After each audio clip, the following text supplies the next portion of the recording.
Hey everybody, how's it going out there? Adapa11 here with another Star Wars Comic Packs review. Now we have number 4 in the Star Wars 30th Anniversary line. It provides Star Wars Comic number 3 and 2 action figures, Chewbacca and Han Solo in disguise. Alright. Now on the back here, it states, in a daring, some would say reckless and ill-advised, plan to rescue Princess Leia from Imperial clutches, Han poses as a stormtrooper and Chewbacca as a prisoner aboard the Death Star. Alright, so I'm going to go ahead and open this up, check out the comic, and review the action figures. Let's check it out. Okay, so here we are with the third comic in the installment, and thus far it's my favorite one.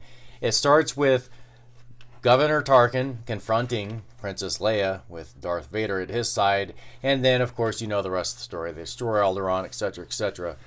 It's just I really like it. I like the way that it's written. I like the words that they chose, the lines that were in the movie, and of course the artwork. This was my favorite, and it leaves on a cliffhanger. Of course, they rescue the princess, and then all of a sudden the bad guys show up. So yes, it's really well done. Very happy with it. So there we are. All right, let's get on to the action figures. Okay, so here's Chewbacca, and you can see that he's pretty much in color tone with the comic book.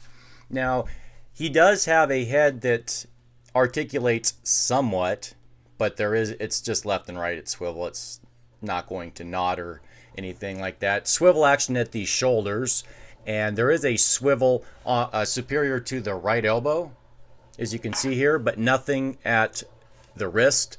Now, as far as his left arm is concerned, the only swivel articulation is at the shoulder joint and nothing at the elbow and or wrist. He does have swivel action at the waist, and let me see, swivel action at the hips, nothing at the knees, and nothing at the ankles. There is no abdominal crunch either.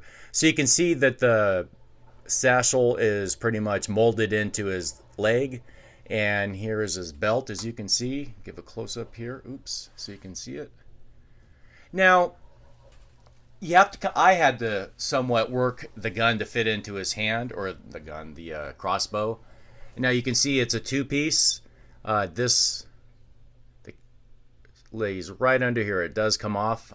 Sorry, I'm being lazy and I don't want to take it off because I don't want to deal with putting it back on. So you can see it has a color tone, a green color for the strap, and the buckles are painted. So I'm glad that they weren't lazy on that. So I was initially going to sell Chewie here on eBay, but the more I think about it, I think that since he is painted so differently, that I'll keep him and throw him in with my very small collection of Wookiees, and I could always throw him in the background, and he can actually act as another Wookiee other than Chewbacca.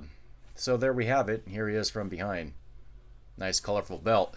Anyways, might as well show you. Here is the stamp and action figure peg stand. I can't even see the stamp. At 2006. There we go. Anyways, he is currently on a Marauder stand. I like those. They fit together like puzzles. And they have a slot or a peg for vintage. Alright, so let's get into Han Solo in disguise. I dig the helmet. I like the paint. I like the paint on the eyes. So let me zoom in here for you. There we have it. I like the red. It's a nice touch.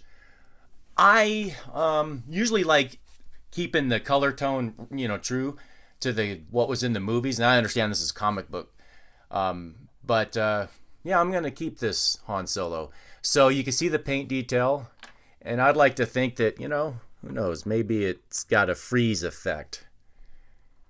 But I like the paint scheme here. And now, initially I thought that this was going to be identical to the Legacy Collection Han Solo in disguise, the Build-A-Droid, which is right here. But there is a difference, and that is his thermal detonator. On his belt is attached, will not come off. I like that actually because I won't have to worry about losing it. Other than that, the articulation is the same, and it goes as follows. Ball joint on the head, shoulders. There is some crunch right here at the just superior to the abdomen, and there is no rotation, but you can rotate at that point, but not at the waist. There is no lateral movement of the hips, but it's swivel. And you can't go back, cannot, because the armor at the buttock and hamstring, or they conflict. So there is ball joint at the knees and ankles. Excuse me. There's also at the elbows and swivel at the wrist.